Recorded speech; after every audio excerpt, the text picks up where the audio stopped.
So Green Day's blown up. I mean, we've got Dookie, we've got Nimrod. Obviously, they can afford to bring in some new axes. Mhm. One of the things that, just as a random fan, I never would have known that there's like multiple versions of this. I probably would have seen some pictures and assumed it was the same one. We Right. start to see what we would call replicas. Now, whether Billy thinks of them that way or not, I Yeah. don't know. That's kind of interesting. He may just be comfortable with that color and Mhm. build and just wanted something similar to feel at home. Right. What's the first, I guess, blue replica we would consider? Like, when do we see a different version of this Mhm. guitar?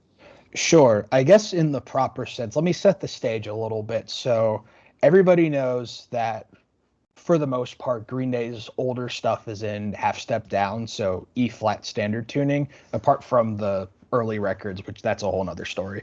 But for the most part, Dookie and Insomniac are in half step down tuning, like a full half step down. When they went in to do Nimrod, they started playing in standard E tuning again.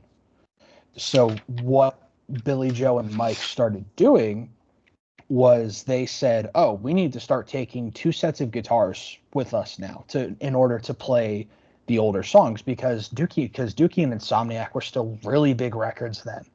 Because even though Nimrod had Good Riddance on it, like those songs were still getting a lot of airplay and a lot of rotation everywhere. So what they started doing was they started taking two sets of guitars on the road. And in Billy Joe's case, all they did was they rounded up three similar Fender guitars, and they put a Seymour Duncan JB in them because at this point Blue has a JB in it that was done sometime in 1995, and they put it in at an angle, slap a bunch of stickers on them, and they hit the road. That's all they did. So, what's the first like backup we see then? Like, Hmm. they're bringing out two guitars, two bass Yeah, guitars or whatever. Like, what's yeah. the first guitar implemented? Sure. So I'm going to go in chronological order here as I see them. So the first one that I see is we'll call this blue replica number one, just how I have it labeled. It is a dark blue Fernandez in that's finished in Lake Placid blue. It's a Fernandez LE1 from the mid 80s because around this time, to kind of tie back into the history of the lawsuit guitars, at this point they're starting to change the headstock to not make it to let's see if I can point here to not make it look like a Fender like my guitar does here. Hmm. What they ended up doing was they took this end here and they kind of added a sharp edge to it to make it not look like a Fender. So his team Bill Schneider, who actually shout out to Bill, who's provided us with a lot of really good information, Is he a especially about tech this or a guitar. friend? Yeah, Bill is actually Billy Joe's bandmate in Pinhead Gunpowder, but also is Green Day's tour manager. But Oh, back then he was a guitar tech for them.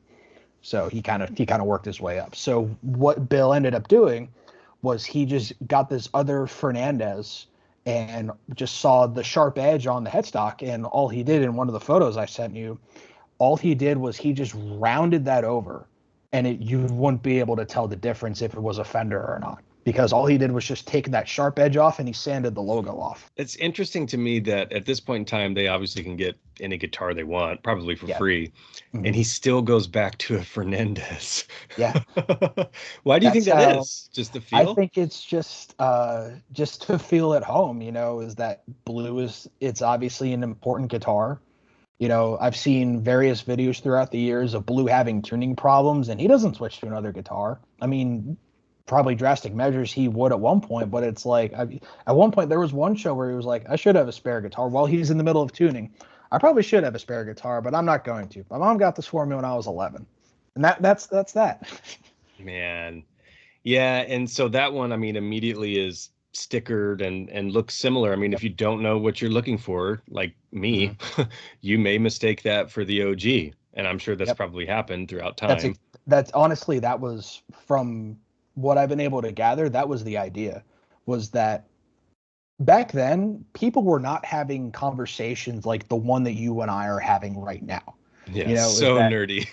exactly is that people just would they wouldn't know the difference. Like okay. Angled pickup, check. Initials, done. Stickers, okay, cool. Like, what's the big deal? Yeah.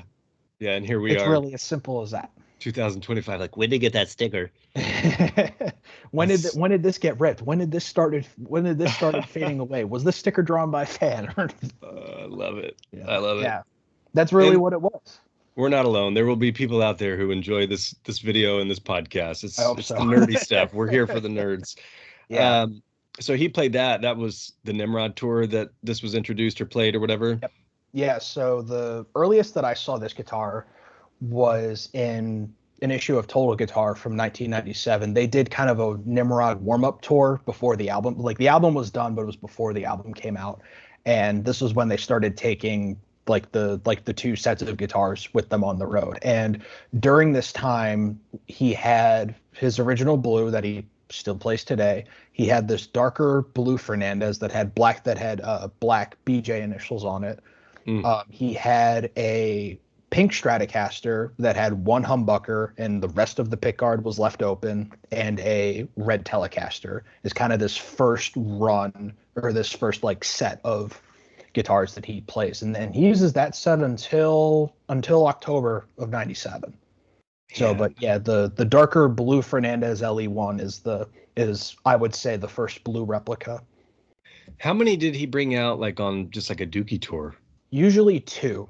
At a certain, I know for a fact he had at least one more guitar with him. I think Mike was still using his Kramer bass 2 at the time, but I know Billy definitely had more than one guitar with him on the Dookie and Insomniac tour, because that was back when Trey would still play All By Myself and Dominated Love Slave. Like, that was still very much a part of their like encore set, so they always had a guitar for him as well. And usually and sometimes that would be Billie Joe's backup as well. But yeah, it's really weird. Like, during like 94, 96, like if you watch like the old videos, like there's like a rotating cast of guitars. You know, there's various Stratocasters, there's a Telecaster, there's a different Telecaster at one point. There's even like a weird offset guitar that I know nothing about that Billy plays for one show and then it disappears after that. Like, there really isn't anything like concrete during that period. I'm sure somebody out there knows, but it's just kind of a rotating cast of guitars that he has.